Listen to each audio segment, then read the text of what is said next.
Over the last several decades, Star Wars has introduced countless unique alien species to flesh out its vast galactic world.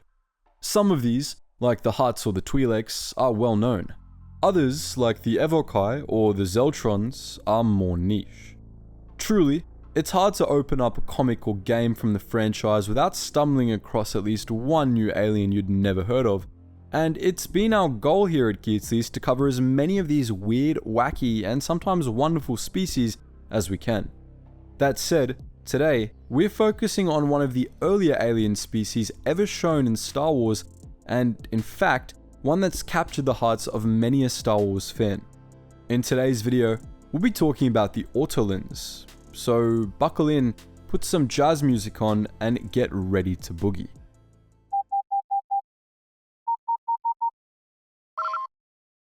Attention, Sergeant on deck! Instead of beating about the bush, we'll address the elephant in the room. Yes, Ortolans were absolutely adorable little elephant people that looked like Disney's Dumbo had babies with Sally from Monsters Inc. And yes, that image will live forever on in your brains. Ortolans were a sentient mammalian species from the planet Orto out in the Sluai sector of the Outer Rim. They were short humanoids standing on average at around 1.4 meters tall. Despite their short stature, they were heavily built, thick boys with a floppy elephantine trunk and even floppier long ears. To deal with the frigid cold of their homeworld, Ortolans had developed a thick, velvety fur that covered them from head to toe. It's unclear what color their fur was naturally because Ortolans dyed it bright, unnatural colors like neon blue or pink. This tradition began when Deveronians sold them food dye. The dye was useless to the Ortolans for their intended purpose, but when used as hair dye, they became all the rage. Along with their floppy trunks and ears, their small beady black eyes made them look like a plush toy more than a threatening alien.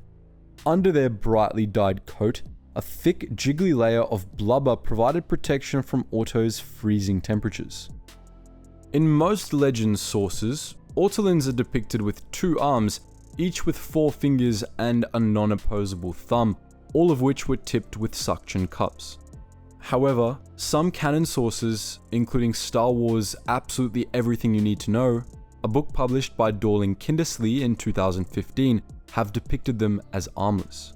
The consensus seems to lean toward them having all 4 limbs, and that's the picture we'll be sticking with throughout the video.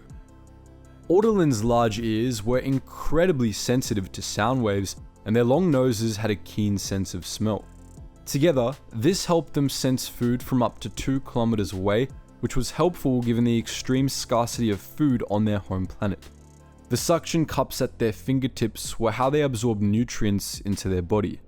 Food was a huge obsession for the Ortolans, as they required huge amounts of it to survive in the cold. These heightened senses didn't just give Ortolans a passion for food, however. Their second love was music, with their hearing being as sensitive as it was, able to even extend into the subsonic spectrum of sound. They had the ability to appreciate musical harmonies like few other species, and it was this appreciation that pushed them toward the arts. Max Rebo, undoubtedly the most famous Ortolan, founded a band, the Max Rebo Band, that was so successful they were even in Jabba the Hutt's favor. Ortolans who ventured off-worlds often worked as master chefs, organists, or musicians and found great success in these professions. However, others could easily exploit their gluttonous natures by promising them food in exchange for services rendered. This often led to Ortolans working in unpleasant conditions because they just couldn't say no to food. Honestly, we sympathize with that. What we're less sympathetic toward is child labor.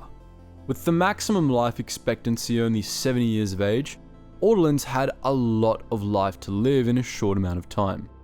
Baby Ortolans were born with their teeth and muscles fully developed. Youngsters were raised and educated by their families, though prodigies were often passed around to receive special training. This all ended by the ripe old age of 7, however, which is when Ortolan children were kicked out of their home and expected to provide for themselves. Looking at the average first grader, we're not sure how they didn't go extinct. As a society, Ortolans were decently industrialized, but not as technologically advanced as other species. They traded with Offworlders, and most spoke both Galactic Basic and Ortolan, though they could only read and write in their native tongue. Ortolan was a rhythmic language based on strong and weak syllables. Here's an example from Star Wars: The Old Republic. Personally, we find this bubbly sort of language very befitting for the Ortolans, and this is a hill we're willing to sacrifice our editor on. Although originally from the planet Orto, several colonies of Ortolans were known to have migrated to other worlds like Hoth and Leniko IV during the time of the Old Republic. Interestingly enough, these worlds also tended to be like their homeworld, frigid and or barren and lifeless. They sure knew what they wanted out of life. Other Ortolans that ventured into the galaxy as solo acts, like Vondri Deek, head chef of the Three Jedis gourmet restaurant on Lamared, were happy to shack up in comfy places that made foraging for food no more complicated than a trip to the space refrigerator. As we mentioned earlier, Ortolan society wasn't especially industrialized, and thus, they didn't have a huge stake in galactic politics. Generally happy to trade with Offworlders and live their lives. But during the Clone Wars, as was the case with many neutral-leaning planets, they weren't granted the privilege of remaining neutral. After the beginning of the Clone Wars, Abelo Tusas, who was the planet's corrupt financial minister, orchestrated a coup to take over Orto. He had the help of the Nemoidians, who gave their blessing for Tusas to hand over Orto to the Separatists. Thus, Orto went from a neutral world to a Separatist-aligned world. Under Separatist rule, the native Ortolans were little more than slaves, forced into hard physical labor to build factories and fortifications for the Separatist war machine. But the Ortolans weren't entirely abandoned to their fate, even if the Republic didn't give that much of a womp rat's buttocks about them. Jedi Knight Nembis, an Ortolan himself, was horrified at the treatment his people were receiving, and he made it his mission to liberate them from under the Separatist yoke. From the moment Orto fell under Separatist control, he traveled planetside and started a resistance movement that focused on sabotage. In 19 BBY, the Resistance's efforts culminated in the Battle of Orto. B's teams were able to take down Orto's planetary shields, finally allowing a contingent of clone troopers led by Clone Commander Devis's K Company to land planetside and take on the CIS droid forces. Unfortunately, however, this story doesn't have a happy ending.